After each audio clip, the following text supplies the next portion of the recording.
আজকে 3 নম্বর ক্লাস এই নিয়ে হচ্ছে। তা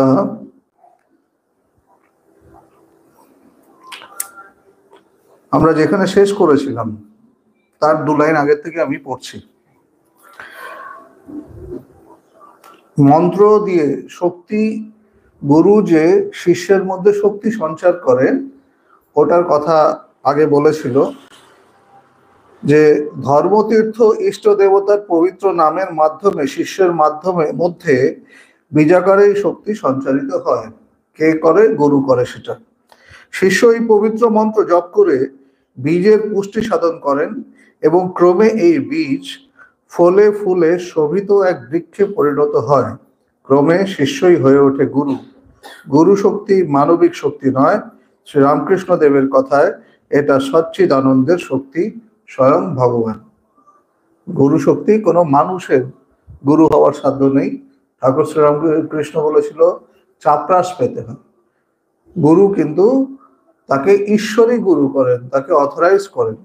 আমি গুরু হব, আমি দিতেই পারা যায়, শিষ্য অনেক বানানো যায়, দীক্ষা দেওয়া যায়, কোনো মন্ত্র দেওয়া যায়, কিন্তু মন্ত্র দিলেই গুরু হয় না। ভগবান একটা কথা বলতো গুরুগিরি না গরুগিরি। কেন বলতো কথাটা? বলছে গুরু হওয়া তো বড় সহজ, আমার 10,000 শিষ্য আছে, আমার 15, কেউ বলবে আমার 1,00,000 শিষ্য আছে, কারো 100 শিষ্য আছে। বলছে শিষ্য তোমার কত আছে সেটা না, তুমি কাউকে যখন দীক্ষা দিলে তোমার তার সাথে কিন্তু একটা সম্পর্ক হয়ে গেল। মার যেমন সন্তানের সাথে নারীর টান হয়ে যায়, ওরকম গুরুর সাথেও শিষ্যর একটা সম্পর্ক হয়ে যায়। এবার যতক্ষণ না শিষ্য মুক্ত হচ্ছে ততক্ষণ পর্যন্ত গুরুরও মুক্তি নেই। মানে গুরু তো মুক্ত হয়ে আছে, সে সমাধি লাভ করে তারপরে সে গুরু হচ্ছে, কিন্তু এখন যে সে শিষ্যকে গ্রহণ করলো, এবার শিষ্যরও কিন্তু দায়িত্ব গুরুর উপর চলে আসলো। তার ফলে কি হলো, গুরু শরীরেও যদি চলে যায় তাহলেও কিন্তু তার মুক্তি নেই, তার তার মহাসমাধি হয়ে গেল, কিন্তু তাই বলে কিন্তু তার মুক্তি নেই যতক্ষণ পর্যন্ত না তার শিষ্য মুক্ত হচ্ছে। ভয়ঙ্কর জিনিস। শক্তির রাজ্যে এগুলো কিন্তু শক্তির মানে সূক্ষ্ম সূক্ষ্ম ব্যাপার, যে খালি গুরুকরণ করলেই হলো না, দীক্ষা কাউকে দিলেই হলো না, তার ইহকাল পরকাল সবকিছুর দায়িত্ব কিন্তু গুরুর উপর চলে আসে। ঠিক আছে তো? তাই ভগবান বলছে যে গুরু হওয়া, আমাকে দক্ষিণা দেবে, এগুলো খুব ভালো লাগে, লোকে প্রণাম, ইভেন কি প্রণাম করতে পর্যন্ত, প্রণাম নিতে পর্যন্ত ভগবান বারণ করতো। বলছে প্রণাম যে করছে তারও কিন্তু সমস্ত কর্ম তোমার মধ্যে চলে আসছে, সৎ অসৎ কর্ম তোমার মধ্যে চলে আসছে, তুমি কি সেটা হজম করতে পারবে? সেটাকে তোমাকে তোমার সাধনা দিয়ে হজম করতে হয়। এর জন্য বলছে এগুলো দেখতে মনে হয় বাইরে থেকে খুব সহজ, খুব ভালো, খুব লুক্রেটিভ, কিন্তু কেউ প্রণাম করছে বলছে এত ইজি না। এর জন্য দেখবেন অনেক মহাপুরুষ প্রণাম নেয় না, দূর থেকে প্রণাম করলেও দূর থেকে ছুঁয়ে প্রণাম করা না। ভগবানকেও প্রণাম করতে গেলে অনেক লাস্টের দিকে, শেষের দিকে বলা হতো না পায়ে হাত দিয়ে প্রণাম করবে না, কেন? বলছে ওটার এফেক্ট শরীরের উপর হয়, শরীর মনের উপর হয়, কারণ কে কি মন নিয়ে আসছে এটা তো জানা যায় না, কার মনের মধ্যে কি রয়েছে সেটা তো জানা যায় না। তাই বলছে গুরুর সাথে শিষ্য মানে সব টোটাল জগৎটাই কিন্তু হচ্ছে একটা শক্তির খেলা। এই টোটাল জগৎটা একটা শক্তির খেলা, আধ্যাত্মিক জগৎ কিন্তু পুরোপুরি একটা শক্তির খেলা। ঠিক আছে তো? তাই গুরু মন্ত্র দেয়, যখন কাউকে শিষ্য হিসেবে সে গ্রহণ করলো তখন সে মন্ত্র দিল।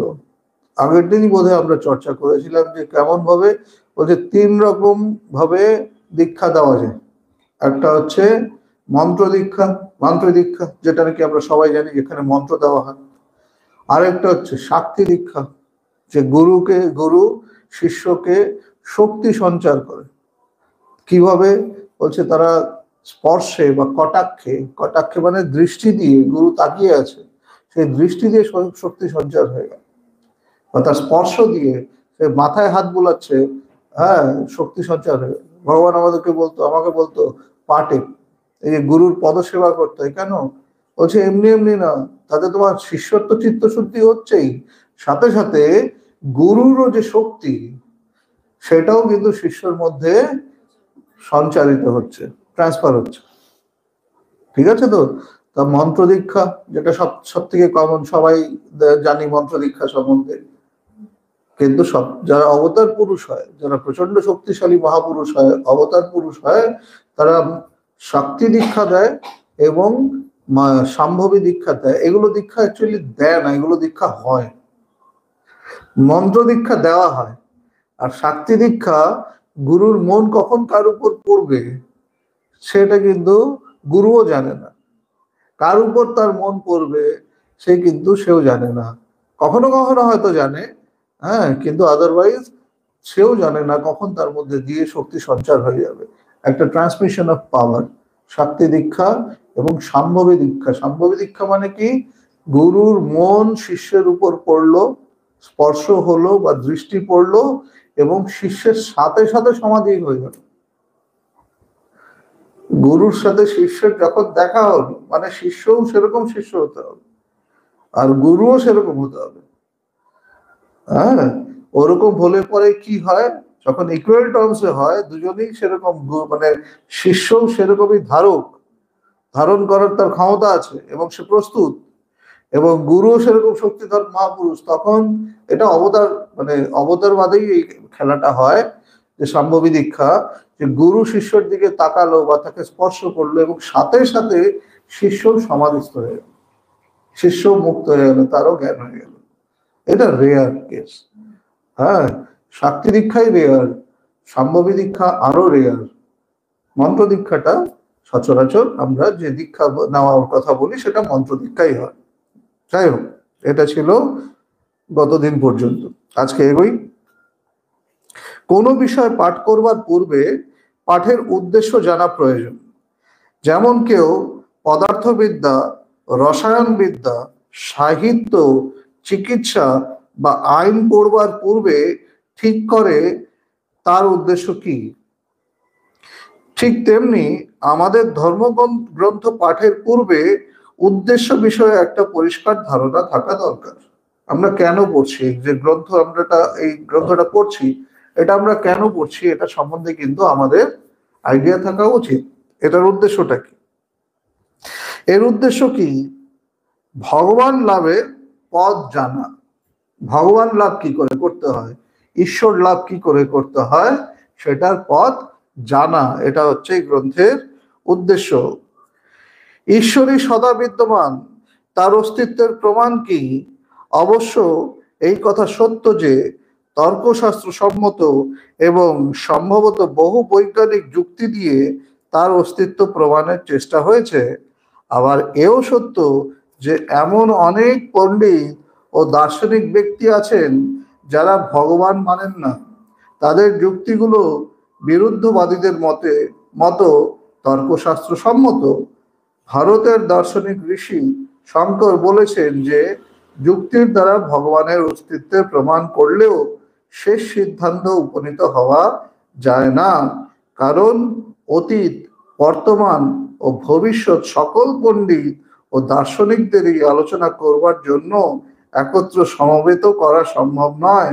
সুতরাং প্রকৃত প্রমাণ কোথায়? প্রকৃত প্রমাণ হলো ভগবানকে জানা যায় এবং উপলব্ধি করা যায়। ঈশ্বর আছে কি নেই, এর পক্ষেও অনেক তর্ক দেওয়া যায়, শাস্ত্রীয় তর্ক দেওয়া যায়। আবার ঈশ্বর নেই এর পক্ষেও অনেক বিরুদ্ধ প্রমাণ দেওয়া যায় বা বিরুদ্ধ তর্ক করা যায়। কিন্তু সবাইকে তো একসাথে এনে, এখন অতীতে যারা এসে চলে গেছে তাদেরকে আর এখনকার ভবিষ্যতে সবাইকে এনে তো আর একত্রিত করে নির্যাস বের করা যাবে না। যে ঈশ্বর আছে তার প্রমাণ কি? ভগবান বহু বছর আগে বলছে দেখো, মহাপুরুষদের কথা আর শাস্ত্রের কথা একই হয়, তাদের মুখ দিয়ে মুখনিসৃত বাক্য বেদ বাক্য। ভগবান বহু বছর আগে, সে 97-এর নভেম্বরে, 19 নভেম্বরে ভগবান গুয়াহাটিতে লেকচার দিচ্ছিল। তখন আশ্রম, ভগবান গুয়াহাটি থাকতেন। তখন ভগবান বলছে ঈশ্বর আছে কি নেই তার প্রমাণ কি? প্রমাণ তো পেতে হবে। বলছে রাম ঈশ্বর লাভ করেছেন, বা কৃষ্ণ ঈশ্বর লাভ করেছেন, বা শঙ্করাচার্য ঈশ্বর লাভ করেছেন, বা রামকৃষ্ণ ঈশ্বর লাভ করেছেন, বিবেকানন্দ ঈশ্বর লাভ করেছেন, সেটা ঈশ্বর লাভের প্রমাণ হলো না। ঈশ্বর লাভের প্রমাণ হলো যে আজও ঈশ্বর লাভ করা যায়। একটা প্রসেস আছে প্রত্যেকটা পথেই, প্রত্যেকটা যে আমাদের মার্গ আছে, ভক্তি মার্গ বলো, জ্ঞান মার্গ বলো, যোগ মার্গ বলো, বা নিষ্কাম কর্ম মার্গ বলো, যেই মার্গেই যাও না কেন, প্রত্যেকটা মার্গে গেলে পরে, সেই মার্গ হিসাবে গেলে পরে, সেখানে যে প্রেসক্রাইবড ওয়ে, ওই ওয়েতে গেলে পরে আজকেও তুমি ঈশ্বর লাভ করতে পারো। সত্য যুগে কে ঈশ্বর লাভ করেছে, বা ত্রেতা যুগে কে ঈশ্বর লাভ করেছে, বা 500 বছর আগে, 100 বছর আগে কে ঈশ্বর লাভ করেছে, তারা করেছে। দ্যাট ডাজন্ট মিন, মানে ওটা তো প্রমাণ করছে না না যে আজকেও ঈশ্বর লাভ, বলছে আজকেও ঈশ্বর লাভ হয়। মানে আমি যদি চাই, আমি চেষ্টা করলে আমি ঈশ্বর লাভ করতে পারি। এটাই হচ্ছে ঈশ্বর আছে কি নেই, এটাই হচ্ছে তার প্রমাণ। এখানেও নারদীয় ভক্তি সূত্র কি বলছে, যে প্রকৃত প্রমাণ কি? প্রকৃত প্রমাণ হলো ভগবানকে জানা যায় এবং উপলব্ধি করা যায়। মানে আজকের দিনে, এখনো আজকে এই কলিযুগের দিনে, যেখানে আমরা বলছি নাকি চারিদিকে অধর্ম, চারিদিকে সব ভুলভাল, সেই সময়ও কেউ যদি চায়, সে যদি ঠিক ঠিক ভাবে সাধনা করে, নিজের পথে যদি সে এক থাকে, মানে তার শ্রদ্ধা, তার নিষ্ঠা যদি থাকে, আজকের দিনেও সে ঈশ্বর লাভ করতে পারে। যেমন শঙ্কর বলেছেন, ঈশ্বরের অস্তিত্ব বিষয়ে শাস্ত্রই প্রমাণিক বলে গণ্য করা যায় না। শাস্ত্র পাঠের সঙ্গে সঙ্গে ঈশ্বরের প্রত্যক্ষ অনুভূতি প্রয়োজন। শাস্ত্রে বলেছে ঈশ্বর আছে, তাতে আমার কি হলো? শাস্ত্রে বলেছে গঙ্গা রয়েছে, আমার কি হলো? আমার গঙ্গা স্নান করতে হবে। হ্যাঁ, যে কুম্ভ হচ্ছে, হলো কুম্ভতে হাজার হাজার লোক, কি হলো? তুমি গেছো কুম্ভতে? তুমি যদি যাও, তুমি গিয়ে, হ্যাঁ কুম্ভ কি জিনিস তুমি পেপারে পড়লে, টিভিতে পড়লে, কিন্তু ঠিক ঠিক কুম্ভ কি ওটা বুঝতে গেলে তোমাকে অন দ্য স্পট যেতে হবে, ওইখানে গিয়ে পৌঁছাতে হবে। পৌঁছালে পরে ওই জায়গাটার যে অ্যাটমসফিয়ার, ওই জায়গার যে ভাইব্রেশন, ওই যে টোটাল একটা যে পরিবেশ, একটা পরিমণ্ডল তৈরি হলো, অনেক কষ্ট, অনেক কিছু, অনেক ধুলোবালি সবকিছু সহ্য করে, কিন্তু ওইখানে যে একটা থমথমে আধ্যাত্মিক পরিবেশ তৈরি হলো, ওই পরিবেশটা ফিল করার জন্য তোমাকে ওখানে পৌঁছাতে হবে। ওই যখন পৌঁছালে, তুমি পৌঁছে ওখানে যখন গঙ্গায় তুমি ডুব মারলে, তখনই তোমার কিন্তু ঠিক ঠিক কুম্ভ যেটা, ওটার উপলব্ধি হয়। এটা হচ্ছে কুম্ভ। আমি কুম্ভতে গেছি, আমি স্নান করেছি, আমি কুম্ভতে থেকেছি, হোয়াট এভার, কেউ একদিন একবেলা গিয়ে থেকেছে, কেউ 7 দিন থেকেছে, কেউ পুরো 45 দিন ধরে থেকেছে। ঠিক আছে? তো এই যে থাকাটা, এইটা কি হলো, এটা আমার আমার অনুভূতির মধ্যে আসলো। মানে আমি এখন এটা অনুভূতির মধ্যে, কেউ যদি বলে তুমি গেছো, হ্যাঁ আমি গেছি, হ্যাঁ, আর কেউ যদি জানি না আমি যাইনি। ওরকম ভাবে ঈশ্বর লাভ, শাস্ত্রের মধ্যে ঈশ্বরের কথা বলা আছে, ঠিক আছে, তার সাথে আমার কি সম্পর্ক? আমি কি ঈশ্বর লাভ করেছি? আমি শাস্ত্র পড়ে পড়ে আমি পণ্ডিত হতে পারি, আমি সমস্ত শাস্ত্র ঘাঁটতে পারি, আমি গীতা পড়তে পারি, আমি ভাগবত পড়তে পারি, আমি সমস্ত বেদ পড়তে পারি, এগুলো পড়ে টরে আমি পণ্ডিত হতে পারি, কিন্তু যতক্ষণ পর্যন্ত না আমার উপলব্ধি হবে, ততক্ষণ পর্যন্ত আমি বলতে পারবো না যে আমি ঈশ্বর অনুভব করেছি, আমি ঈশ্বর লাভ করেছি। এর জন্য আমাদের দেশে, আমাদের ধর্মে, সনাতন ধর্মে সব থেকে বড় উপলব্ধি হলো, এখানে স্বর্গকে বড় বলা হয়নি, এখানে বলা হয়েছে ব্রহ্মের সাথে একাত্ম হওয়াকে, ঈশ্বর উপলব্ধি করাকে সব থেকে বড়, এটাকে বলা হয়েছে যে কি, ঈশ্বর উপলব্ধি হচ্ছে সব থেকে বড় অনুভূতি। আধ্যাত্মিক পথের সব থেকে শ্রেষ্ঠ জিনিস হচ্ছে ঈশ্বর উপলব্ধি। শাস্ত্র পাঠের সঙ্গে সঙ্গে ঈশ্বরের প্রত্যক্ষ অনুভূতি প্রয়োজন। স্বামী বিবেকানন্দ বলেছেন, যতক্ষণ পর্যন্ত শাস্ত্রীয় অনুশাসন মেনে না চলার শক্তি অর্জন করো, ততক্ষণ পর্যন্ত শাস্ত্রীয় অনুশাসন মেনে চলবে, তারপর তাকেও ছেড়ে দেবে। তার মানে কি, তোমার শাস্ত্র দরকার আছে, শাস্ত্র দরকার আছে। আমি ঈশ্বর মানে আমি জ্ঞান মার্গী বলে আমি কোনো শাস্ত্র মানবো না, আমার কোনো কিছু থাকবে না, বলছে না সেটা না, আগে ওই দমটা রাখো, আগে সাধনা করে ওখানে পৌঁছাও। সিঁড়ি দিয়ে তোমাকে ছাদে পৌঁছাতে হবে, উদ্দেশ্য হচ্ছে ছাদে পৌঁছানো। তুমি লাফিয়ে তুমি ছাদে পৌঁছাতে পারছো না, তুমি ওই এক পা এক পা এক পা এক পা করে সিঁড়ি দিয়ে দিয়ে দিয়ে দিয়ে দিয়ে তুমি ছাদে পৌঁছাবে। যখন তুমি ছাদে পৌঁছাবে তখন সিঁড়িটা তোমার অটোমেটিক্যালি পেছনে ছুটে যাবে। তখন আর সিঁড়ির প্রয়োজন, ছাদে পৌঁছে গেছি আমি, তখন আর সিঁড়ির প্রয়োজন, তখন আর সিঁড়ির প্রয়োজন নেই। ওরকম ভাবে শাস্ত্রে যেটা বিধান রয়েছে, যতক্ষণ পর্যন্ত আমি সাধক রয়েছি ততক্ষণ পর্যন্ত আমাকে শাস্ত্রীয় বিধান মেনে চলতে হবে। ঠিক আছে তো? যখন আমার সিদ্ধ হয়ে গেল তখন আর তখন সে তো সিদ্ধ হয়ে গেছে, সে তখন ব্রহ্মের সাথে একাত্ম হয়ে গেছে। শাস্ত্র যার নির্দেশ দিচ্ছিল সেখানে সে অলরেডি পৌঁছে গেছে, এখন আর তার কোনো কিছুর প্রয়োজন নেই। গ্রন্থ কখনো শেষ কথা নয়, সত্য প্রতিপাদনই ধর্মীয় সত্যের একমাত্র প্রমাণ। প্রত্যেককে নিজ নিজ নিজ নিজ সত্য প্রতিপাদন করবে। যে গুরু বলেন আমি দেখেছি কিন্তু তুমি পারবে না, তাকে বিশ্বাস করো না। গুরু যদি বলে, হ্যাঁ বলছে সত্য কি, সত্য সবাই উপলব্ধি করতে পারবে, ঠিক আছে তো? একম সত্য বহুধা বদন্তি, সত্য একই, সেটাকে একম সদ্বিপ্র বহুধা বদন্তি, একম সদ্বিপ্র বহুধা বদন্তি, একটাই সত্য, বিপ্রগণ তাকে বহুভাবে বলে। বিপ্রগণ মানে ব্রাহ্মণগণ, ব্রাহ্মণগণ মানে জ্ঞানীগণ, সেটাকে বহুভাবে বলে। বলছে কি, এখানে যদি বলে কোনো গুরু যদি বলে আমি সত্য উপলব্ধি করেছি, আমিও আত্ম উপলব্ধি করেছি, তুমি আমাকে ফলো করো, আমিও আত্ম উপলব্ধি করতে পারবো, না না ভীষণ কঠিন, তুমি পারবে না, তোমার দ্বারা হবে না, বলছে no, don't make him your guru. যে গুরু হবে সে তোমাকে সবসময় ইন্সপায়ার করবে, আত্ম উপলব্ধি করো, আত্মানুবৃদ্ধি, আত্ম উপলব্ধি করো। আত্ম উপলব্ধির দিকে গুরু তোমাকে সবসময় প্রেরিত করবে, সেই হচ্ছে ঠিক ঠিক গুরু। বিশ্বাস করবে শুধু তাকে যিনি বলেন তুমিও দেখতে পারো। সকল দেশের, সকল যুগের, সকল ধর্মশাস্ত্র ও সকল সত্যই বেদ, কারণ এই সকল সত্য প্রত্যক্ষ করা যে এবং এবং যে কোনো ব্যক্তি তা আবিষ্কার করতে পারেন। যেই ধর্মেতেই সত্য উপলব্ধির কথা বলা আছে সেটাই কিন্তু বেদ। বেদ মানে আমাদের যে 4টা বেদ রয়েছে শুধু সেটাই নয়, যেই শাস্ত্রই যেখানেই নিজের উপলব্ধির কথা রয়েছে, ঈশ্বর উপলব্ধির কথা রয়েছে, সেটাই কিন্তু বেদ। যার উপদেশ শুনে তুমি ঈশ্বর উপলব্ধি করতে পারবে সেটাই হচ্ছে বেদ। কেবল এই অর্থেই হিন্দুরা বিশ্বাস করেন যে বেদের আরম্ভ নেই, শেষও নেই। বেদ অনাদি, বেদের আরম্ভ নেই। কে বেদ লিখেছে?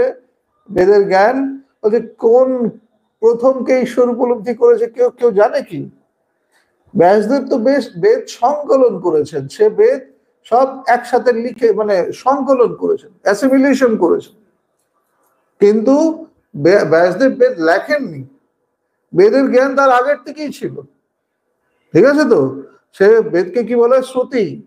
শ্রুতি মানে কানে কানে হাঁটতো, বেদের জ্ঞান কানে কানে কানে কানে হাঁটতো, তা ওটাকে বলা হচ্ছে শ্রুতি।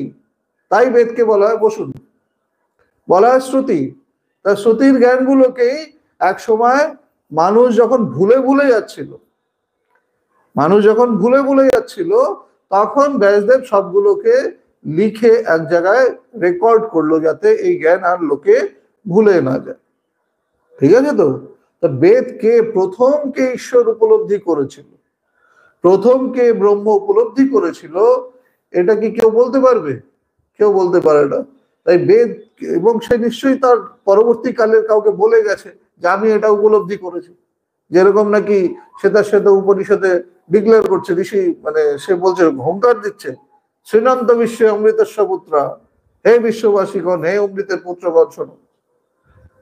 হ্যাঁ, আইয়ে ধমানে দিব্যানি সন্তু বেদাহমে তৎ পুরুষম মহান্তম আদিত্য বর্ণা তমসো পরস্তা তমেব বিদিত্যাতি মৃত্যু বেতে নান্যবদ্ধা বিদ্যতে। আমি তাকে জেনেছি, আমি তাকে জেনেছি, যাকে জানলে পরে আমি সেই আদিত্যময় পুরুষকে জেনেছি, আদিত্য বর্ণ পুরুষকে জেনেছি, যাকে জানলে পরে মৃত্যুকে অতিক্রম করে। এটা ঋষি ডিক্লেয়ার করলো। রামানুজাচার্য, রামানুজাচার্যকে তার গুরু ঈশ্বর উপলব্ধির মন্ত্র বলেছে। মন্ত্র বলে বলছে যে এই মন্ত্র তুমি যদি চর্চা, এই মন্ত্র যদি তুমি জপ করো, তুমি ঈশ্বর উপলব্ধি করতে পারবে, তুমি মুক্তি লাভ করতে পারবে। তখন রামানুজাচার্য বললো যে এই মন্ত্র যদি আমি জপ করি, এই মন্ত্র জপ করলে ঈশ্বর উপলব্ধি হবে, আমি মুক্তি লাভ করব? গুরু বললো হ্যাঁ করবে। বলছে ঠিক আছে। রামানুজাচার্য কি করলো? আচ্ছা, রামানুজাচার্যকে তার গুরু এটাও বললো যে তুমি যদি, কিন্তু সাবধান, তুমি যদি এই মন্ত্র কাউকে বলেছো, মানে যে নাকি অনধিকারী, অধিকারী রয়েছে, হ্যাঁ, অনধিকারী কাউকে যদি বলেছো, তোমার কিন্তু মৃত্যু হয়ে যাবে, তুমি মরে যাবে। খুব সাবধান, একমাত্র অধিকারী বিশেষকেই কিন্তু তুমি এই মন্ত্র দিয়ে যেতে পারবে, তুমি অনধিকারী কাউকে এটা দেবে না।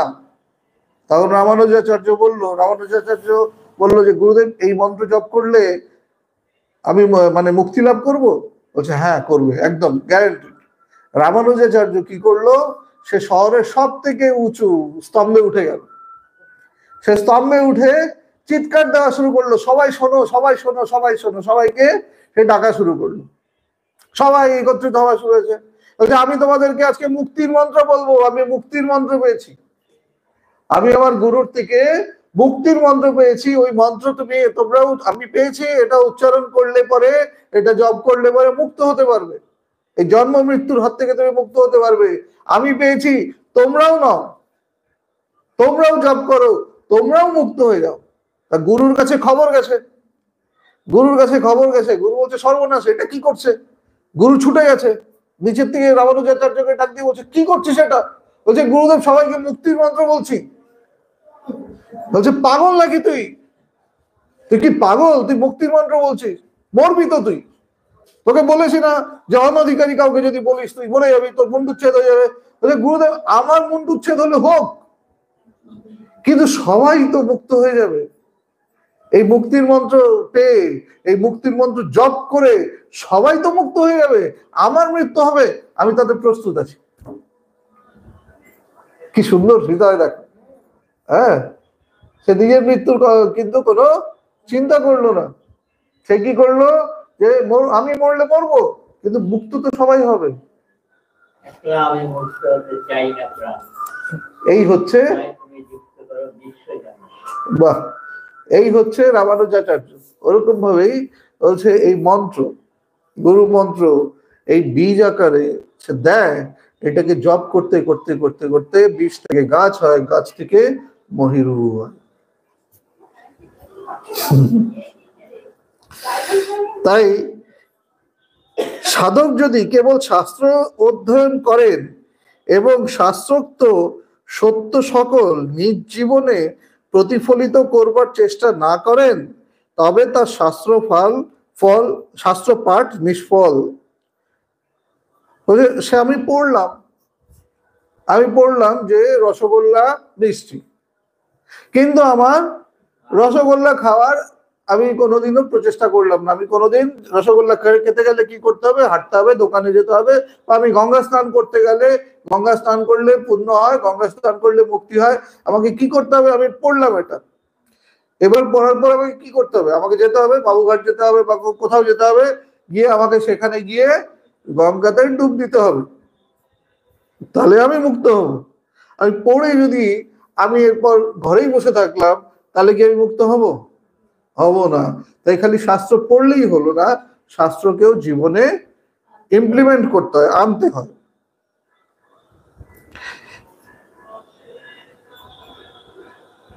তাকে কেউ কিন্তু নিজ জীবনে শাস্ত্রীয় সত্য প্রতিপাদন করে না, তাকে মোহাম্মদ পুস্তকের ভারবাহী বহনকারী গর্ধবের সঙ্গে তুলনা করেছেন।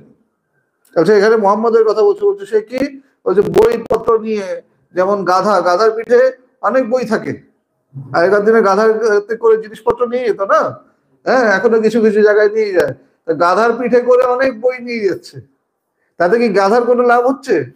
বইয়ের মধ্যে সব বড় বড় জ্ঞানের কথা রয়েছে, তাই বইয়ের মধ্যে সব বড় বড় জ্ঞানের কথা রয়েছে, তাতে গাধার কোনো লাভ হচ্ছে কি? গাধা এক ফোঁটাও জ্ঞান হচ্ছে? হ্যাঁ, ভার বহনকারী মানে গর্দভ, সে কি বহন করছে? সে জ্ঞানের কথা বহন করছে, সে বড় বড় শাস্ত্রীয় গ্রন্থ, হ্যাঁ যেখানে মুক্তির কথা রয়েছে, কিন্তু তাতে গাধার কি লাভ হলো? বলছে আমরাও কিন্তু জগতের মধ্যে অনেক জ্ঞান অর্জন করি, সব জ্ঞানী আমাদেরকে মানে চাপে ফেলে রেখে দেয়, আমরা চেপে আছি, গাধার মতো আমাদের অবস্থা, আমরাও কিন্তু মুক্তি লাভ করতে পারি না যদি না শাস্ত্র পড়লাম। এটাই বলছে কবির, পোথি পর জগ হুয়া पंडित भयो ना कोई, 2.5 अक्षर प्रेम का पढ़े सो पंडित है। প্রেম প্রেম কখন আসে? প্রেম আসে আত্ম উপলব্ধির পরে, ঠিক ঠিক যেটা জাগতিক যেটা প্রেম আসে, ওটা ওটাকে বলছে কাম, ওটা ভালোবাসা। প্রেম শব্দটা আমরা ব্যবহার করি, জাগতিক প্রেম প্রেম নয়, কাম। ভগবান বলছে প্রেম হয় আত্ম উপলব্ধির পরে। প্রেম কেমন হয় বলছে, প্রেমকে তুমি এক্সপ্লেন করতে পারবে না ভাষা দিয়ে, প্রেমকে তুমি কখনো ডিফাইন করতে পারবে না। প্রেম একটা উপলব্ধি, প্রেমে কোনো চাওয়া পাওয়া কিছু থাকে না। প্রেম কেমন থাকে, এটাই এই গ্রন্থের মানে মেল সেন্টার ক্যারেক্টার। প্রেম কেমন থাকে, আমি তোমাকে ভালোবাসি, আমি তোমাকে ভালোবাসি, আমি তোমাকে কেন ভালোবাসি, ওটার জন্য কোনো কারণ, মানে একটা কারণ লাগে তো, আমরা কোনো একটা কাজ করি তার একটা রিজন লাগে, নো রিজন, আমার তোমাকে ভালোবাসতে ভালো লাগে। ভগবানের প্রতি ওই যে ভালোবাসাটা বলছে, ওটাই হচ্ছে কিন্তু মানে সব থেকে সুইটেস্ট। জ্ঞানীরা যে ঠাকুর এসে চিৎকার করছে, আয় সবাই আমার কাছে আয়, ঠাকুর মাটিতে পড়ে গড়াগড়ি করছে, একটা দিন চলে গেল মা তোকে পেলাম না, আবার সে ছাদে গিয়ে চিৎকার করছে, কে তোরা, কোথায় আছিস, আয় আমার কাছে, আমার কাছে আয়। কেন চিৎকার করছে? সবাই বলছে কি মানে দেখতে খারাপ লাগছে, তার আশেপাশের লোকেরা যারা তার কেয়ার করে দেখতে খারাপ লাগছে, বলছে কি করছো, এটা পাগলামি করছো কেন? বলছে পাগলামি না, সে পারছে না, তার এই যে প্রেম, জ্ঞানের গভীরে গিয়ে প্রেম আসে। প্রেম কি? প্রেমের কোনো জাগতিক ভাষাতে প্রেম বোঝানো যায় না। জাগতিক যত প্রেমই বলো, স্বামী স্ত্রীর প্রেম বলো, মানে প্রেমী প্রেমিকার প্রেম বলো, ভাই বোন, মা বাবা, ছেলে মেয়ে, মা ছেলে, সব প্রেমের মধ্যেই কোনো না কোনো স্বার্থ, কোনো না কোনো কামনা বাসনা থাকেই, অল্প হলেও থাকবে, তাই ওটা প্রেম না।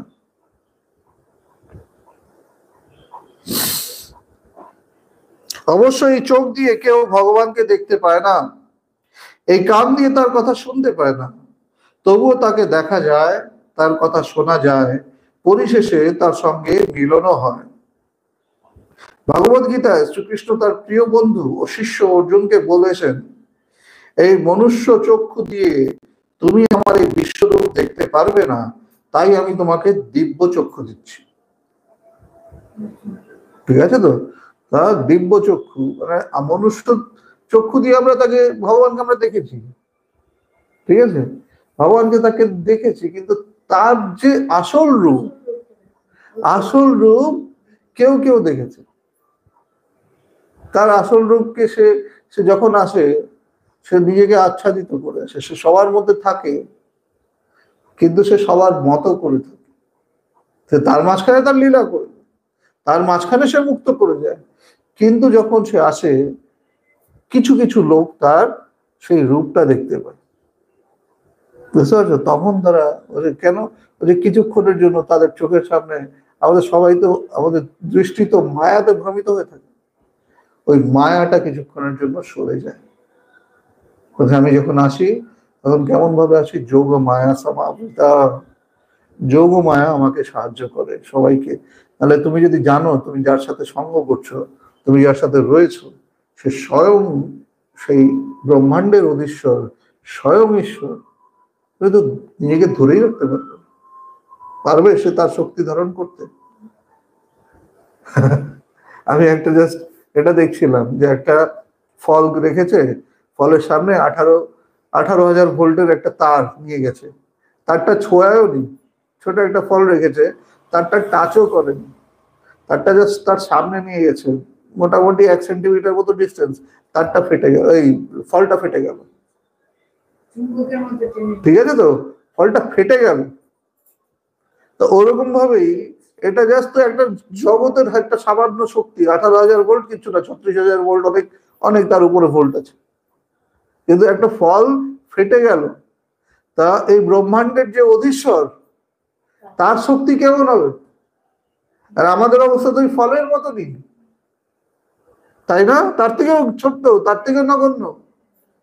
তার যদি সমস্ত শক্তি বা তার কিঞ্চিত শক্তি যদি আমাকে স্পর্শ করে, সে যদি তার নিজেকে খুলে ধরে, তুমি তো ওখানেই শেষ, তোমার জীবন তো ওখানে শেষ, তোমার সবকিছু ওখানে শেষ। কিন্তু আমরা তার সঙ্গ করেছি, তার সাথে হেসেছি, তার সাথে খেলেছি, হ্যাঁ, তাকে স্পর্শ করেছি, তাকে সেবা করেছি, কিন্তু আমরা বেঁচে আছি, আমাদের কিছু হয়নি। বলছে কেন? বলছে সেও কিন্তু পুরোপুরি নিজেকে খুলে ধরেনি। বিশেষ বিশেষ সময়, বিশেষ বিশেষ ভক্তের কাছে সে নিজেকে খালি ভক্তের কাছে খুলে ধরে।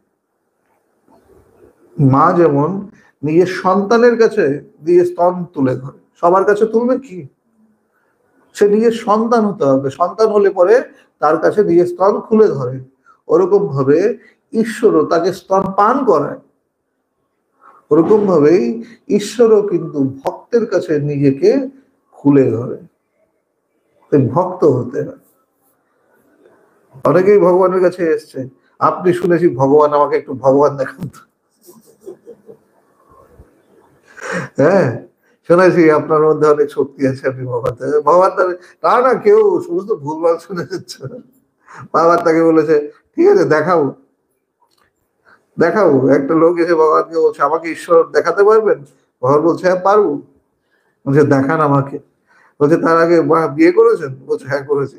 বলছে বৌদিকে গিয়ে লিখিয়ে নিয়ে আসুন, বৌদিকে গিয়ে আগে লিখিয়ে নিয়ে আসুন, আপনাকে আমার সাথে থাকতে হবে, আপনাকে আমার সাথে থাকতে হবে। ঈশ্বর লাভ করার পরে আপনার পরিবর্তন ভেতরে কি হবে এটা কিন্তু আমি জানি না। আপনি ঈশ্বর লাভ করতে যাচ্ছেন আমি জানিয়ে দেবো, লাভ করিয়ে দেবো, কিন্তু তারপরে আপনি সংসার করবেন কি করবেন না, আপনার ভেতরে প্রতিক্রিয়া কি হবে, ওটা কিন্তু আপনি আগে বইয়ের থেকে আগে পারমিশন লিখে নিয়ে আসুন।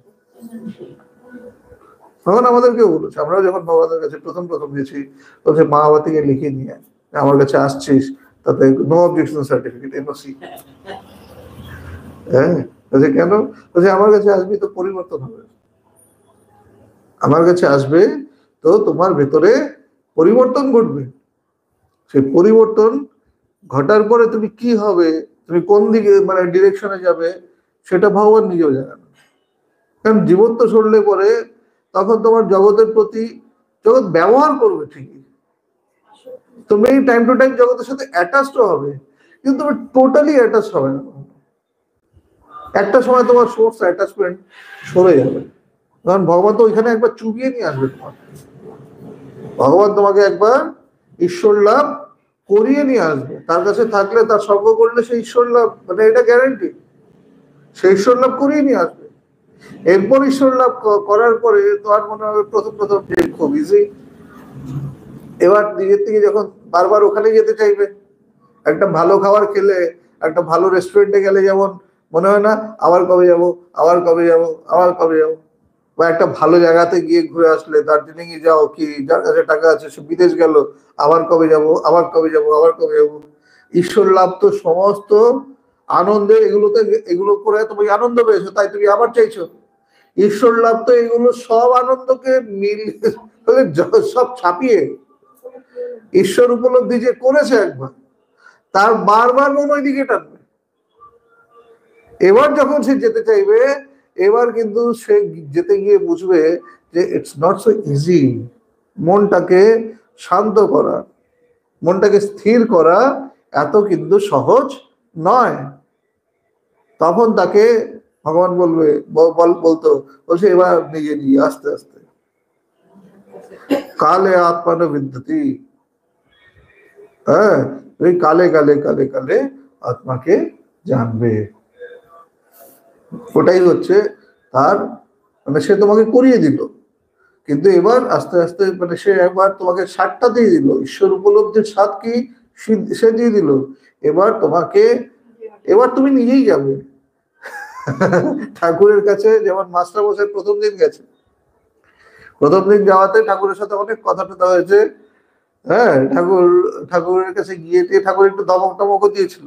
কথামৃতকার যে মাস্টার মশাই, কথামৃতকার ঠাকুরের সাথে গিয়ে কথা টথা বলেছে, বউয়ের সম্বন্ধে জিজ্ঞেস করছে, বলছে বউ কেমন, বলছে ও অজ্ঞান, মানে বউ এই সমস্ত কিছু যায় না। বলছে তুমি বড় জ্ঞানী।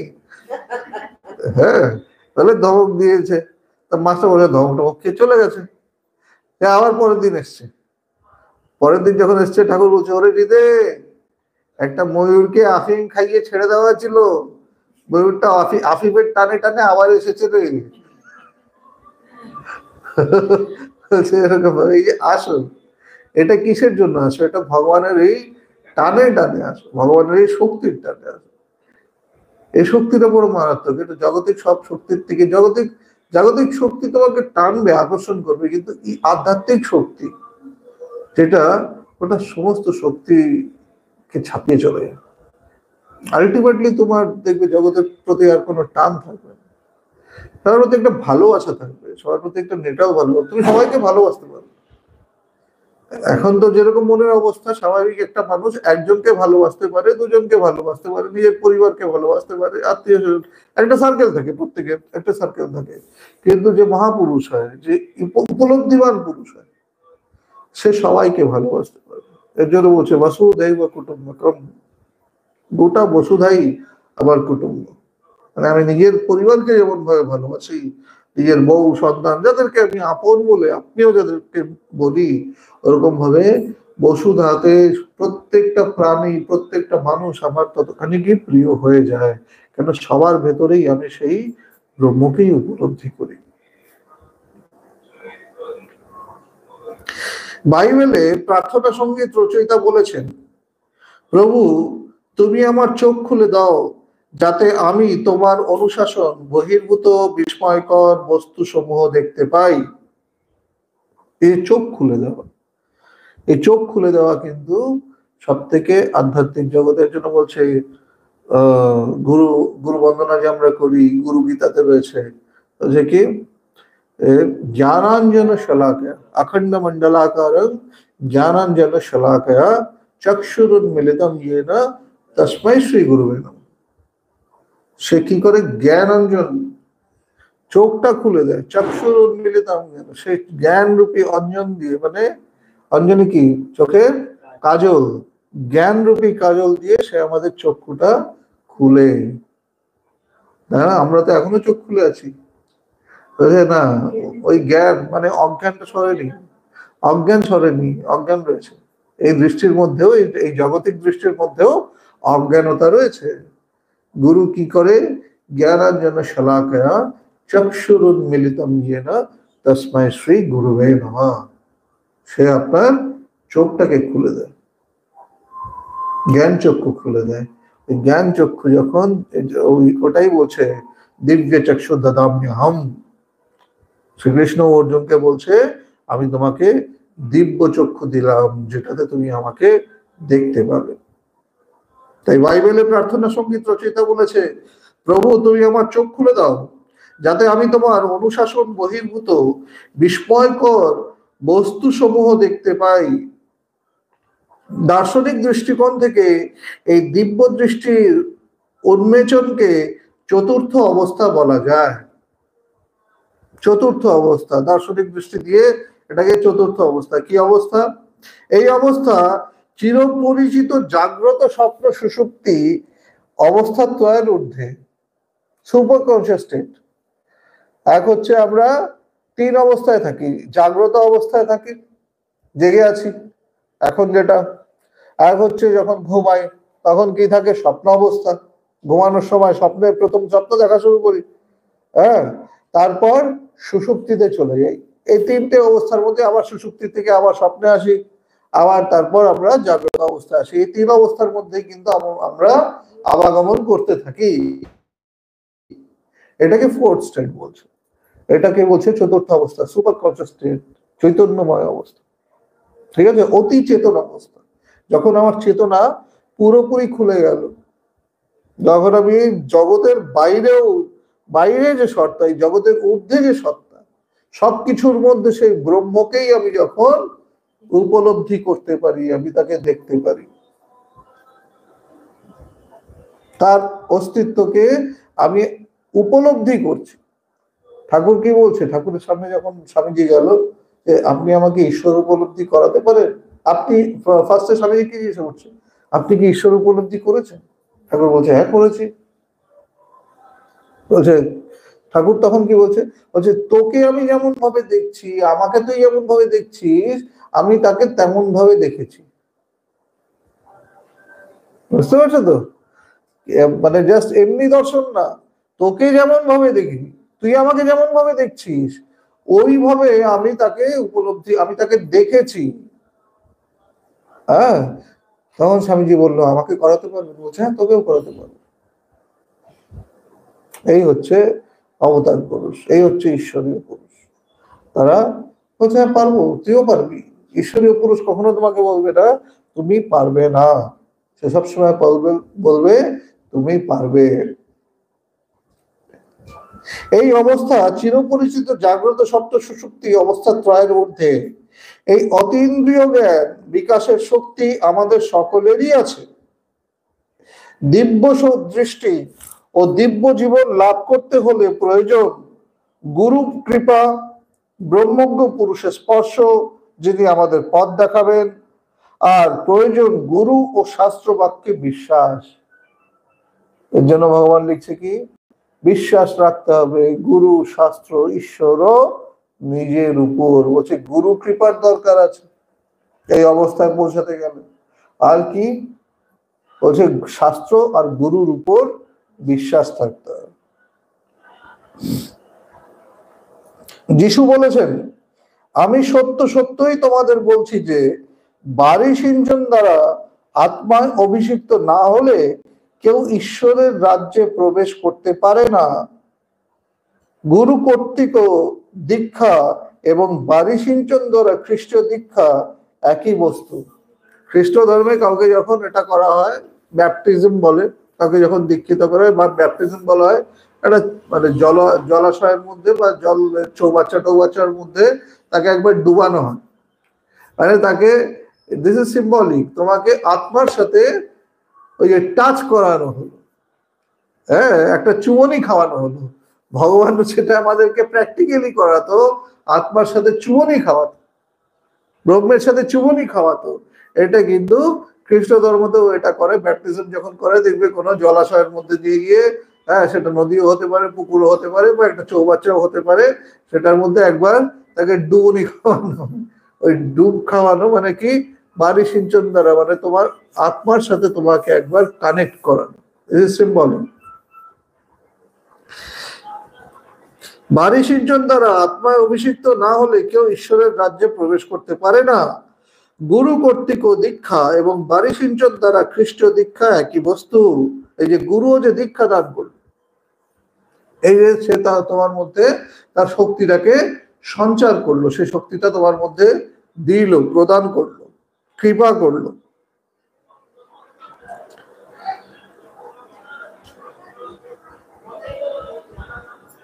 গুরু কর্তৃক দীক্ষা এবং বাড়ি সিঞ্চনের দ্বারা খ্রিস্ট দীক্ষা একই বস্তু। যিশু একেই বাড়ি সিঞ্চন দ্বারা অভিষেক বলেছেন, এবং আত্মার অভিষেক হলো দিব্য দৃষ্টি লাভ। তারপর গুরু প্রদর্শিত পথে শিষ্য যতই সংগ্রাম করে এগোতে থাকে, ততই সে বুঝতে পারে যে এ কেবল নিজের প্রচেষ্টা নয়, ভগবানের কৃপাতেই সে তার দর্শন ও তদাত্মা লাভ করেছে।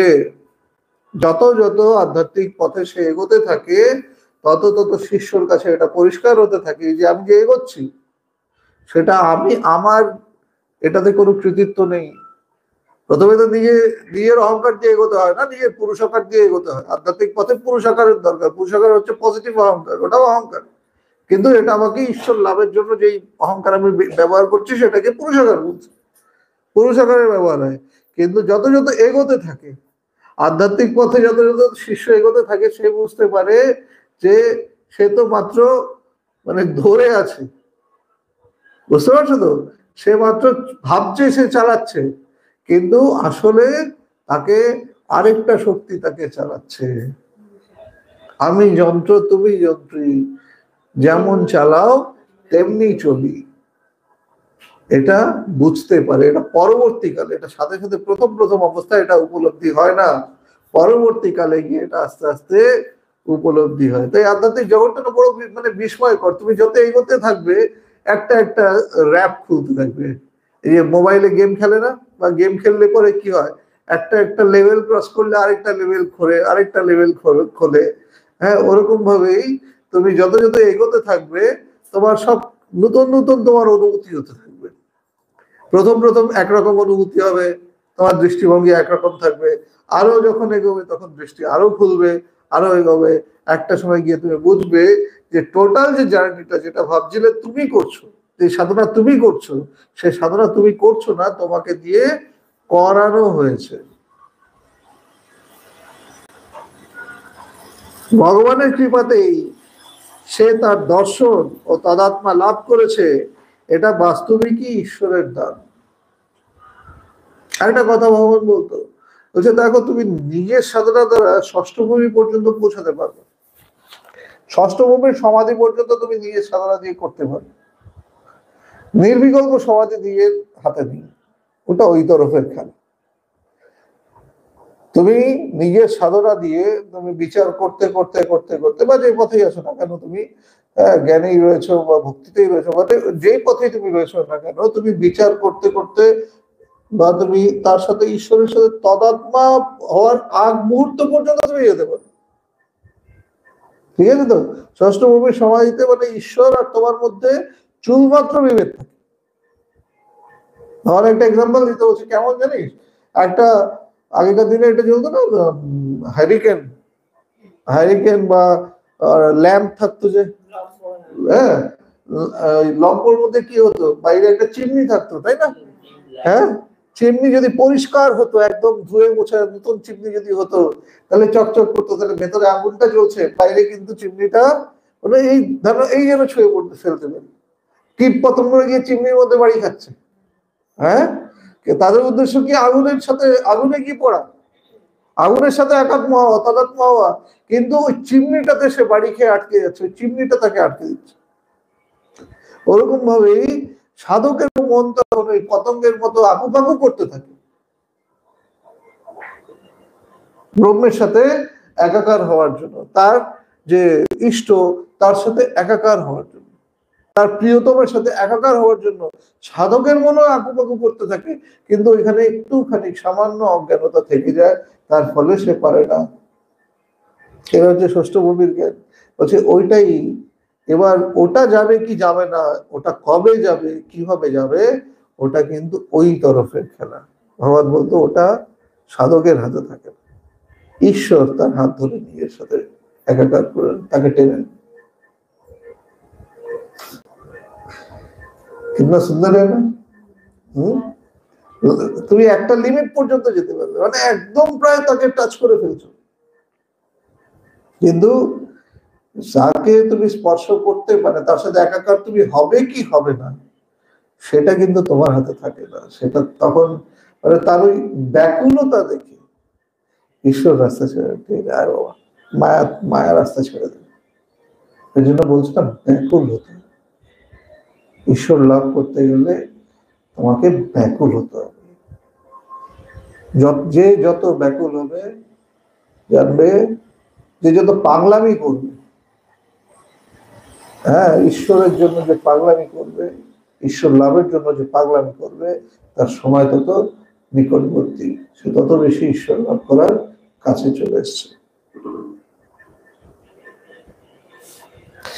পরে আরো একটা প্রশ্ন ওঠে, এই ঈশ্বর দর্শনের প্রয়োজন কি? এর উত্তর পূর্বেই উল্লেখ করা হয়েছে, যেখানে সনৎ কুমার নারদকে বলেছেন ভূমেইব সুখম নাল্পে সুখম অস্তি, ভূমাতেই সুখ অল্পে সুখ নেই। ঈশ্বর লাভ করবো কেন, কি লাভ? বলছে ঈশ্বর লাভ করলে তুমি অনন্ত হয়ে যাবে। আমরা সবাই বড় হতে চাই না? ছোটবেলার থেকে কি চেয়েছি? ছোটবেলার থেকে আমরা সবাই বড় হতে চেয়েছি।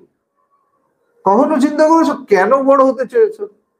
এখন অবশ্য সব বড় হওয়ার পর বলে ছোট থাকতেই ভালো ছিলাম, কিন্তু ছোট থাকতেই আমরা সবসময় কি চাই? আমরা বড় হতে চাই। ওয়াই? কেন?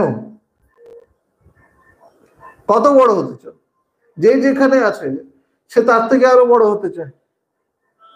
যার টাকা নেই সে ধনবান হতে চায়, যার ধনবান আছে সে ধনকুবের হতে চায়, যে ধনকুবের আছে সে আরো বেশি ধনকুবের হতে চায়। মানে সব থেকে যে যেখানে আছে সেই সবাই কিন্তু বড় বড় বড় বড়, উপরে উপরে উপরে উপরে উপরে।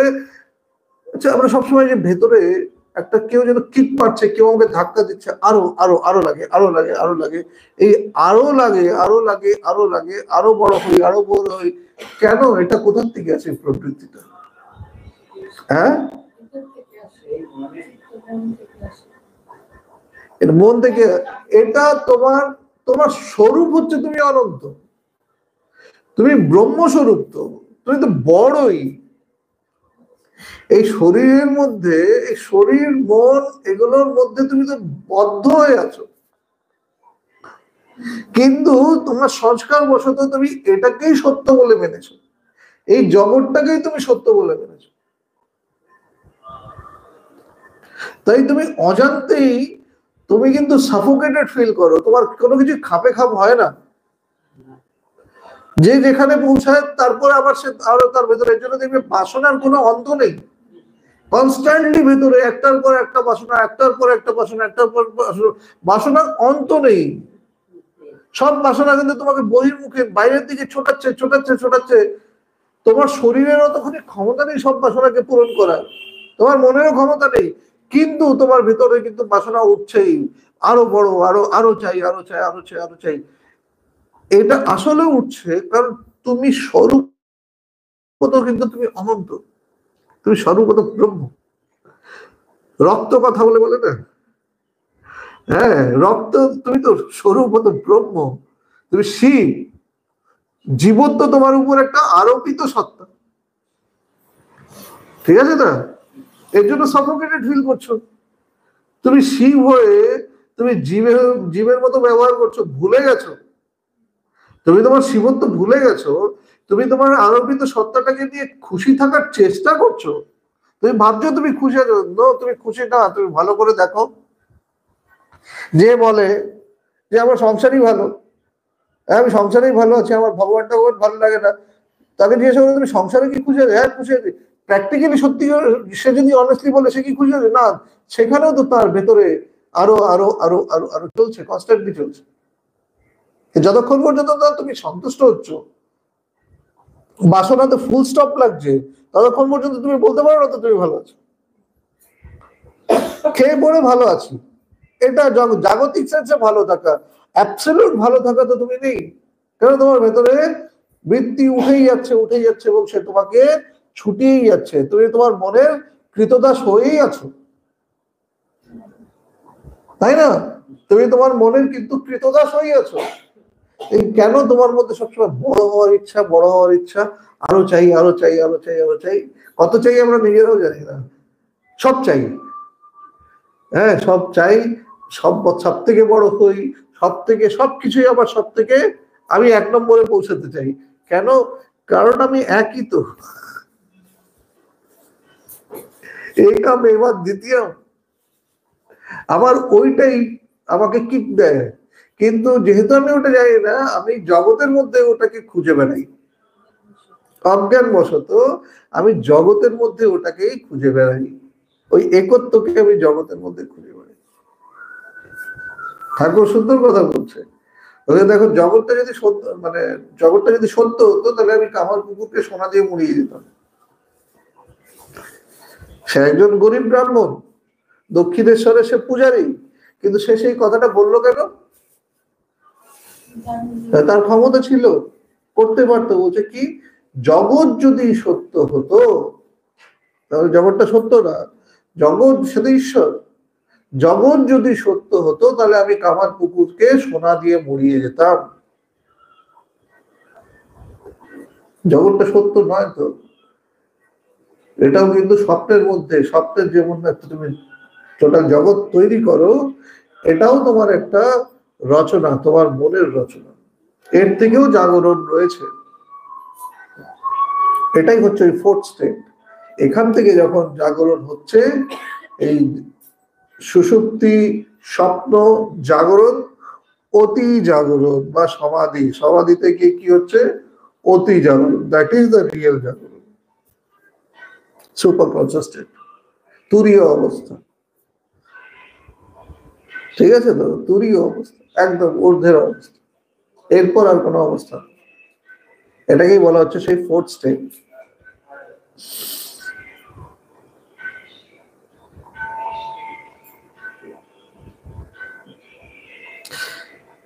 নালবে সুখম আস্তি ঘুমাইব সুখম, অল্পতে সুখ নেই, ঘুমাতেই সুখ।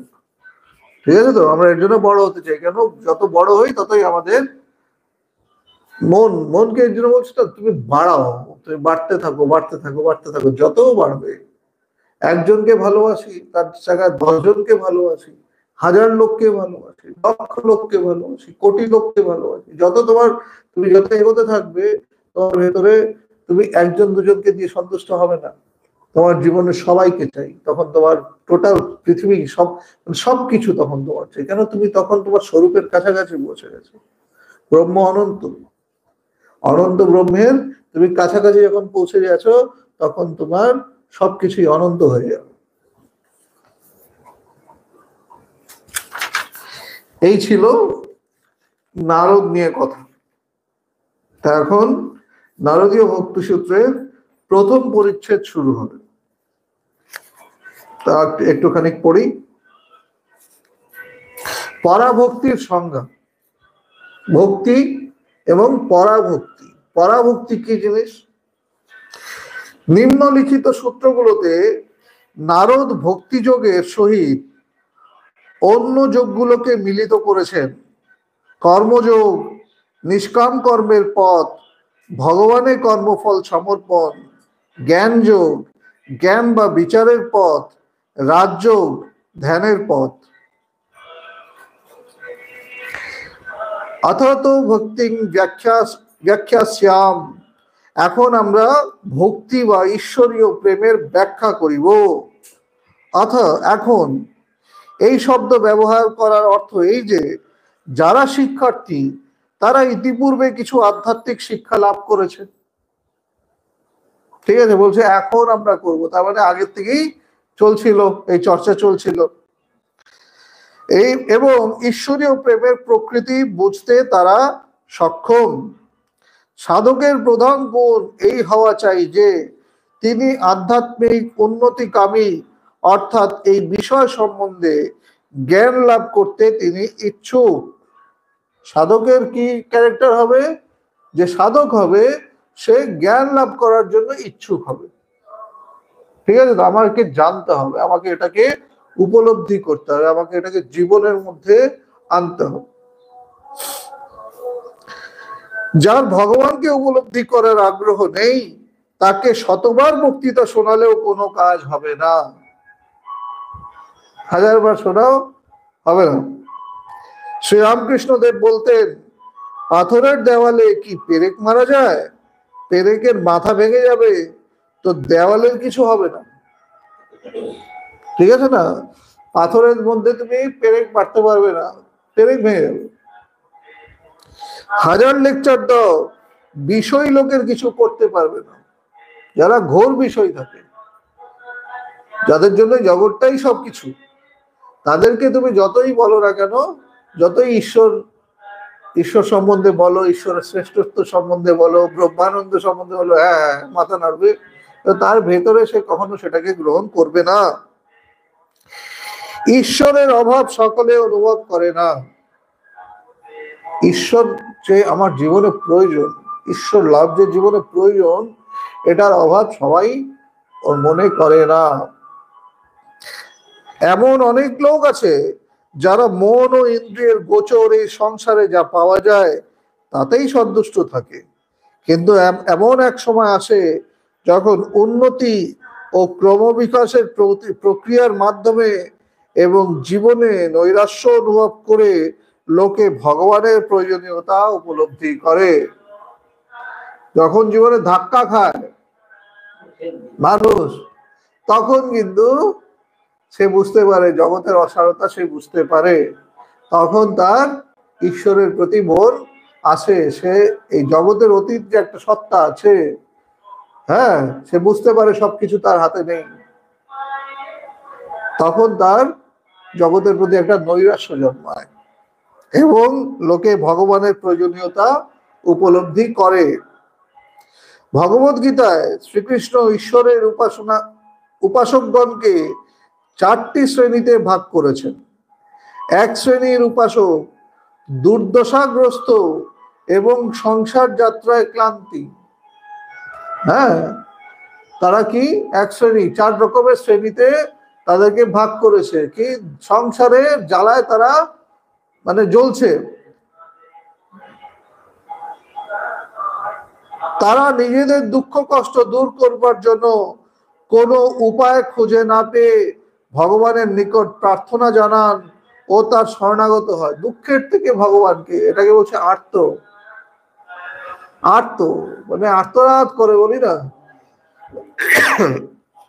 সরি, মানে প্রভু আর কত কষ্ট পাবো, খেতে পারছে না ধরো, বা ভীষণ গরিব, দারিদ্রতা, তখন ভেতরে আসে না ভগবান আর কত কষ্ট, বা সংসারে এত চাপ, মানে আর্ত হয়ে সে ভগবানকে ডাকছে, ভালোবেসে ডাকছে না, মানে সে তার কষ্টের হাত থেকে বেরোনোর জন্য সে ঈশ্বরকে ডাকছে।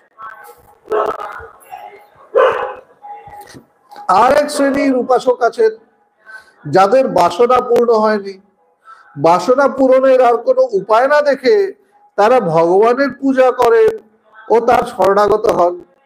আছে আমার কাছে, আমার আরো লাগে, হ্যাঁ, আমার কাছে তো প্রচুর টাকা আছে, আমি একটা ব্যবসা, আরেকটা ব্যবসা শুরু করব, ভগবান দেখো, কালীঘাটে ছুটলাম দামি ডালা নিয়ে, বা তারাপীঠে ছুটলাম দামি ডালা নিয়ে, দক্ষিণেশ্বরে ছুটলাম দামি ডালা নিয়ে, ভগবান দেখো, আরো লাগে, এই যে আরো লাগে আরো লাগে, জগতের বাসনা তার এখনো পূরণ হয়নি।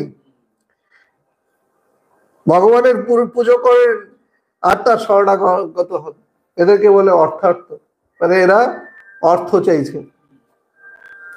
আরো এক শ্রেণীর উপাসক আছেন যারা জ্ঞান পিপাসু, যারা জানতে চায় আরো কি আরো কি, আমাকে জানো আমাকে জানো আমাকে জানো, এদেরকে বলছে জিজ্ঞাসু। তারা অনুসন্ধান করেন সংসারের এই বাহ্য রূপ কি সত্য, না এর বাইরে আরো কিছু আছে। তার ভেতরে একটা প্রশ্ন খোটা দেয়, সবার ভেতরে খোটা দেয় না, ঠিক আছে তো? সব থেকে কমন কি পাবে? আর্ত পাবে। জগতের মধ্যে সবাই ম্যাক্সিমাম আর্ত। এই আজকে পুজো হচ্ছে, দেখবে লম্বা লাইন, কটা লোক ভগবানকে মাকে ভালোবেসে গেছে, সবাই কিন্তু বাসনার একটা লিস্ট নিয়েই গেছে, মনে মনে ঠিক করে গেছে, মার কাছে গিয়ে এই চাইবো এই চাইবো এই চাইবো এই চাইবো এই চাইবো, লিস্ট সবার তৈরি। কয়েকটা হয়তো লোক পাবে যারা গেছে, তাদের ভেতরে একটু প্রশ্ন আছে, হ্যাঁ, বা তারা একটু জানতে চায়, আর খুব কতিপয় মানে পেতেও পারো নাও পেতে পারো, জাস্ট ভালোবেসে গেছে, প্রণাম ঠুকতে গেছে, একটা শ্রদ্ধা নিবেদন করতে গেছে, খুব কম ওটা হয়। সংসারের এই বাহ্য রূপ কি সত্য, না এর বাইরে আরো কিছু আছে? সকলের শেষে আছেন এক শ্রেণীর উপাসক যারা তত্ত্ব বিচার করেন। তারা তত্ত্ব বিচার করেন, এটা হচ্ছে সব থেকে রেয়ারেস্ট। তারা উপলব্ধি করেন যে ভগবানকে ভালোবাসা ছাড়া বাকি সবই অসার। ভগবান তুমি ছাড়া, প্রভু তুমি ছাড়া সবকিছু অসার। অন্তরের অন্তরতম প্রদেশে তিনি উপলব্ধি করেন যে একমাত্র ভগবানই সত্য, এবং তার মনে হয় যে এই জাগতিক কার্যকলাপ নিরস প্রাণহীন ও মূল্যহীন। জগতে যা করছে এগুলো সব মূল্যহীন, প্রাণহীন, রিপিটেটিভ, করেই যাচ্ছি। কলুর বলদ ঘুরেই যাচ্ছে, সারাদিন ধরে ঘুরেই যাচ্ছে, একই জায়গার মধ্যে সে রয়েছে। ওরকম ভাবে জগতের মধ্যেও আমরা কর্ম করেই যাচ্ছি। এই কিশোরীজি যখন ওইখানে থাকতো, বরফাতে থাকতো, তখনও সে আগে দৌড়াতো। হ্যাঁ, স্বামীজি দের হো রা हमको जाना पड़ेगा। আর এখন কাছে চলে এসছে, এখনো সে তাকে কিন্তু আগেই দৌড়াতে হয়। হ্যাঁ, এই যে দৌড়ে যাচ্ছে, কেউ খানা পাকানা পড়ে, এই দৌড়াচ্ছি রিপিটেটিভলি জগতের মধ্যে কি রয়েছে, ছুটছি। কিন্তু এই ছোটা বন্ধ করে সে বুঝতে পারে যে জগতে সবকিছু মূল্যহীন, এগুলোর কোনো মূল্য নেই। তুমি একটু সব করে যাও, একদিন তোমার খাবারে একটু নুন কম পড়ুক, বাস শুনিয়ে দেবে লোকে তোমাকে, খারাপ হয়েছে, এই হয়েছে, সেই হয়েছে, তোমাকে কিন্তু এটা শুনিয়ে দেওয়া হবে। তারা একমাত্র ভগবানই সত্য এবং তার মনে হয় যে এই জাগতিক কার্যকলাপ নিরস, প্রাণহীন ও মূল্যহীন। কারণ তাদেরকে কি বলা হচ্ছে? তাদেরকে বলা হচ্ছে মুমুক্ষু। ঠিক আছে? আর্ত, অর্থার্থ, জিজ্ঞাসু ও মুমুক্ষু, এই 4 শ্রেণীর ভগবানের ভক্ত আছে। শ্রীকৃষ্ণ বলেছেন যে মানুষ এই 4 প্রকারের। জ্ঞানী আমাকে অত্যন্ত ভালোবাসেন, তাই আমি তাকে আত্মস্বরূপ বলে দেখি। আমাদের সমাহিত চিত্ত জ্ঞানের শেষ ও একমাত্র আশ্রয় আত্মস্বরূপ আমি। কি বলছে? যে আমি জ্ঞানীকে অত্যন্ত ভালোবাসি। জ্ঞানী কেন?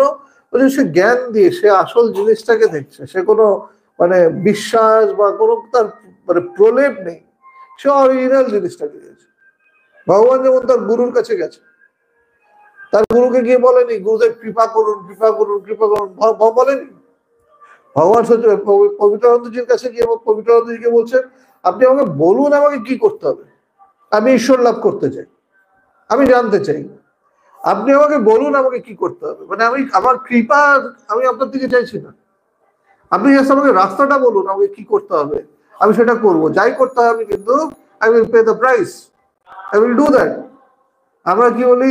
ভগবান যদি কৃপা করেন, ভগবান যদি টানেন, সে যদি সবকিছু ভগবানের ঘাড়ে ফেলে দিই। কিন্তু যে বীর ভক্ত হয়, বীর ভক্ত কি বলবে? বলো আমাকে কি করতে হবে। ভগবান ছিল বীর ভক্ত, ভগবান বলেছে বলেন আমাকে আমাকে কি করতে হবে, আমি সেটা করব। এবং গুরুদেব কিন্তু খুশি হয়েছে। গুরুদেব একদিন ভগবানকে জিজ্ঞেস করেছে যে তোমার নেক্সট প্রমোশন কবে? ভগবান তার গুরুদেবকে জিজ্ঞেস করছে প্রমোশনের জন্য আপনার কাছে আসিনি আমি। স্বাভাবিকভাবে কি গুরু যদি জিজ্ঞেস করে তোমার প্রমোশন কবে, হ্যাঁ গুরুদেব আমার অমুক প্রমোশন, ইনক্রিমেন্ট, লম্বা কথা শুরু হয়ে যাবে। হ্যাঁ, ভগবানকে তার গুরুদেব বলেছে যে তোমার প্রমোশন কবে, নেক্সট প্রমোশন কি? ভগবান বলছে আপনার কাছে আমি প্রমোশনের কথা বলতে আসিনি। গুরুদেব কিন্তু খুশি হয়েছে, একদম বাপকা বেটা। এটাই কিন্তু হচ্ছে বীর ভক্ত। বীর ভক্ত কি?